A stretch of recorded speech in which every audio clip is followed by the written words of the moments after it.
Assalamualaikum warahmatullahi wabarakatuh. Waalaikumsalam warahmatullahi wabarakatuh. Bagaimana kabar Bapak Muhammad hari ini? Alhamdulillah baik Pak. Bapak sendiri kabar? Alhamdulillah sama, alhamdulillah walaupun kita dalam kondisi puasa ya. Baik, kita mulai. Perkenalkan, nama saya Rosidi. Saya calon guru penggerak angkatan 7 dari Kabupaten Belitung. Instansi saya dari SMK Negeri 1 Sernasik. Sebelah kanan saya adalah Pak Muhammad. Kemudian sama beliau adalah guru di SMK Negeri 1 Sernasik. Mudah-mudahan kami hari ini akan melakukan pra-observasi coaching untuk supervisi akademik. Baik, pada hari ini Bapak, kita mulai ya Pak ya? Ya siap. Bapak udah ngajar sini berapa lama Pak? Kurang lebih terhitung 1 tahun lebih Pak. Hampir 2 tahun Pak. 2 tahun. Bapak ngajar bidang apa Pak? Mengampu di bidang produktif di Pak. Lebih ke kejuruan. Oh, kejuruan. Apa itu Pak kejuarannya? Kayak mata pelajaran pendederan ikan dan pengembangbiakan ikan Pak. Pengembangbiakan ikan ya. Jadi lebih produktif Agribisnis perikanan ya. Perikanan. Nah, tapi bidang ininya tadi pendederan dan pengembangbiakan. Baik Pak, nanti saya akan observasi Bapak. Nah, nanti materinya tentang apa Pak yang ini? Dari 2 materi tadi itu. Kalau sih yang paling relevan sekarang tuh budidaya ramah lingkungan Pak. Di apa itu di materi tadi di pendederan. Pendederan ya. Jadi tujuannya yang dari pembelajarannya apa Pak? Jadi kira-kira nanti siswa itu mampu untuk menerapkan atau melakukan kegiatan budidaya ramah lingkungan Pak. Jadi tujuannya siswa dapat mampu menerapkan budidaya ramah lingkungan. Seperti apa sih budidaya ramah lingkungan itu? Budidaya ramah lingkungan itu sebenarnya ada banyak Pak. Ada banyak spesifikasinya. Ada dari sistem RAS namanya, sistem resirkulasi. Kemudian ada sistem aquaponik. Jadi sistem yang menggabungkan aquaculture dengan kegiatan nanam sayur atau kegiatan hidroponik itu Pak. Ya. Dan yang terakhir itu ada sistem bioplok kita kenal. Tapi yang paling relevan dengan kehidupan sekarang, karena mengingat di dunia usaha dan dunia industri sekarang yang berkembang itu adalah budidaya tambak udang, maka yang paling relevan, yang paling pas diajarkan kepada anak-anak kita sekarang ialah budidaya sistem bioplok. Bioplok ya. Untuk jadi akan dikembang tuh ada 3 tadi. Ada 3. Yang lebih spesifiknya tadi ada 1 ya, yang bioplok. Nah, apa itu Pak bioplok itu kalau di ini? Jadi bioplok itu adalah suatu pembelajaran di mana kita berbudidaya ikan sekaligus kita menghidupkan media air dengan menggunakan bantuan dari bakteri ya. Jadi kalau secara spesifik pengertian dari bioplok itu adalah kumpulan konsorsium dari protozoa, jamur, bakteri yang membentuk sebuah gumpalan, yang kemudian gumpalan tersebut akan diubah menjadi makanan oleh ikan. Itu Pak. Oh, bioplok. Ini menarik juga ya. Jadi ini kayak jadi plok jadi ya. Gumpalan ya. Gumpalan. Buat apa gumpalan itu Pak? Gumpalan itu berfungsi sebagai sumber protein mikroba Pak. Jadi sebagai mikroba. Jadi pakan tambahan. Jadi pakan ya. Pakan ikan tambahan. Ini apa ini ya? Alternatif atau gimana ini Pak? Alternatif ini Pak. Iya, alternatif ya, akan tambahan. Baik. Untuk mencapai dari bioplok tadi, kemudian yang ingin disampaikan yang ramah lingkungan, persiapan apa Pak yang harus disiapkan nanti supaya nanti ketika observasi itu berhasil atau maksimal? Saya kira disiapkan nih?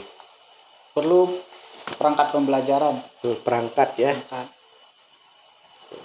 Habis itu Pak? Terus kayak penilaian untuk siswa Pak. Kayak rubrik penilaian gitu. Rubrik Pak ya. Biar untuk apa? Ketika nanti pas waktu mau ngelihat sampai sejauh mana pemahaman siswa, itu kita bisa ukur dengan rubrik penilaian. Jadi habis itu RPP sudah tadi perangkat pembelajaran, asesmen, penilaian, sebenarnya ada lagi Pak selain itu untuk mencapai strategi ini supaya terlaksana ini. Agi, coba itu aja apa? Strategi. Yang strategi yang dipersiapkan untuk maksimal. Selain tadi ada perangkat pembelajaran, asesmen penilaian atau rubrik penilaian sama itu. Apalagi yang akan Bapak kembangkan? Atau media atau apa misalnya, enggak gimana Pak? Media mungkin Pak. Media lebih apa?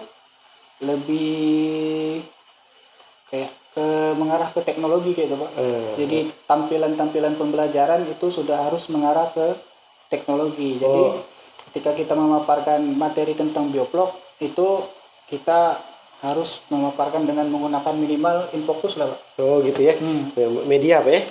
Media pembelajaran ya. Media pembelajaran. Jadi ketika kita tampilkan materi tentang bioblok di infocus, mereka bisa tahu ketika kita berbicara bakteri yang berperan di bioblok, misalkan bakteri Bacillus, langsung kita tampilkan itu tuh bakteri Bacillus di layar. Ada layarnya, ada bentuk, ada gambar, ada visualnya. Untuk lihat visualnya ya.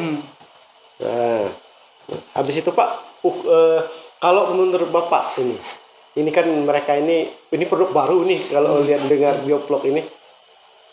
Pemahaman mereka itu dari 1 sampai Bapak tidak jauh lah, sampai 1 sampai 7 lah KKM-nya itu. Atau minimal 188 lah ya. Mereka itu posisi di mana Pak sekarang? Posisi sekarang tuh baru mampu untuk mengenal konsep ya. Baru mampu mengenal konsep, berarti kalau diukurkan dengan angka itu paling dari 1 sampai 7 itu baru bisa di 5 Pak. 5 ya, 5.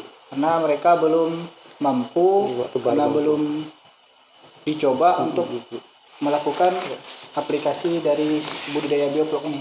Kalau untuk mencobanya berarti naknya sampai berapa Pak? Kalau untuk ini dari itu paling tinggi tadi saya bilang sampai 7 atau 8 ya. 7 sampai 8. Sampai 8. Kalau bisa enggak sampai 8 mereka? Bisa Pak.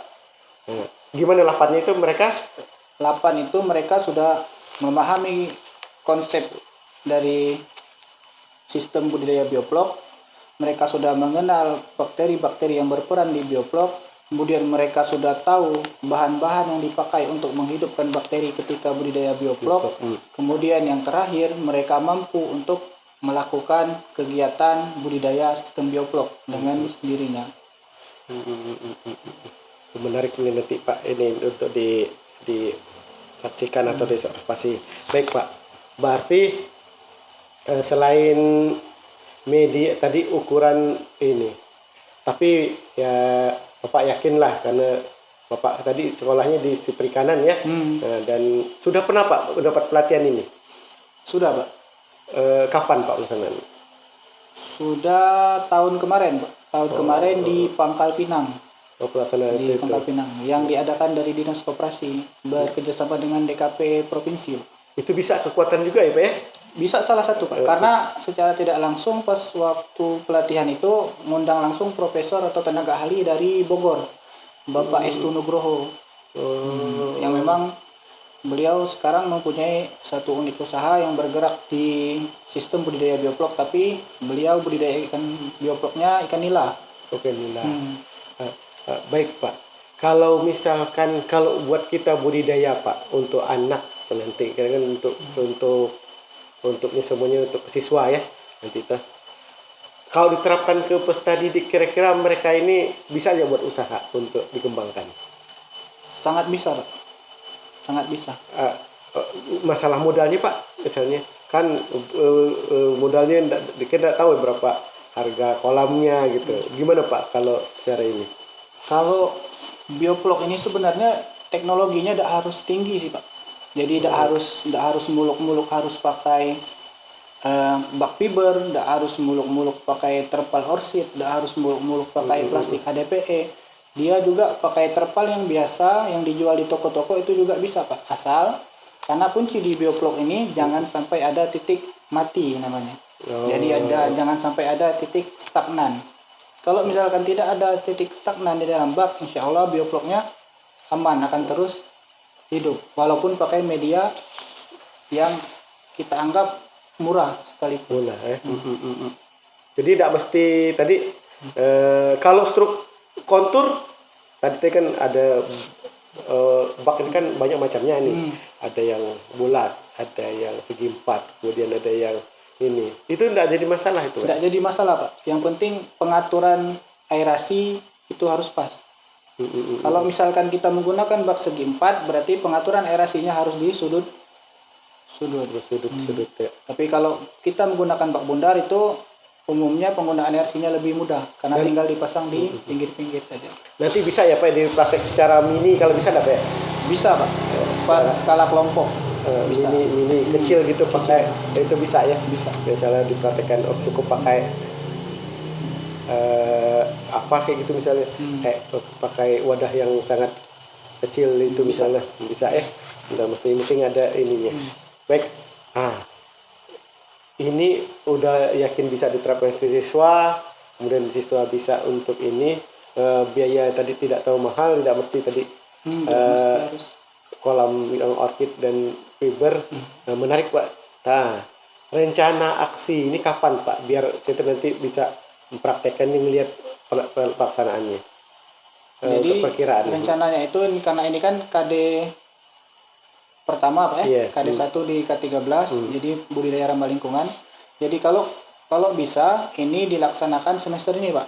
Jadi selesai pasca kajian materi, selesai pasca kajian konsep-konsep terkait bioplock, itu langsung terjun ke semester 2 Pak ya? Semester 2. Iya, semester baru ya awal. Saya terjun langsung ke praktikum Pak. Minggu depan ya Pak ya? Minggu depan. Minggu depannya. Habis itu setelah kira-kira Pak, ada enggak kendalanya untuk mendukung ini? Ada enggak ada masalah mendukung misalnya berhubungan dengan praktek mencapai tujuan dari siswa bisa budidaya bioplock? Ada enggak kendalanya? Dari pihak sekolah atau dari institusi?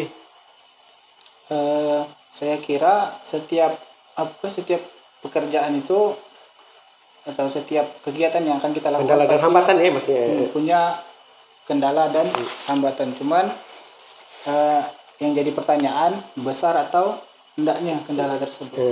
Jadi kalau misalkan untuk penerapan di anak-anak di lingkungan sekolah sendiri itu tentu ada kendala paling di kesiapan sarana Pak. Sarana ya? Dan media untuk bakteri. Kendalanya sarana ya.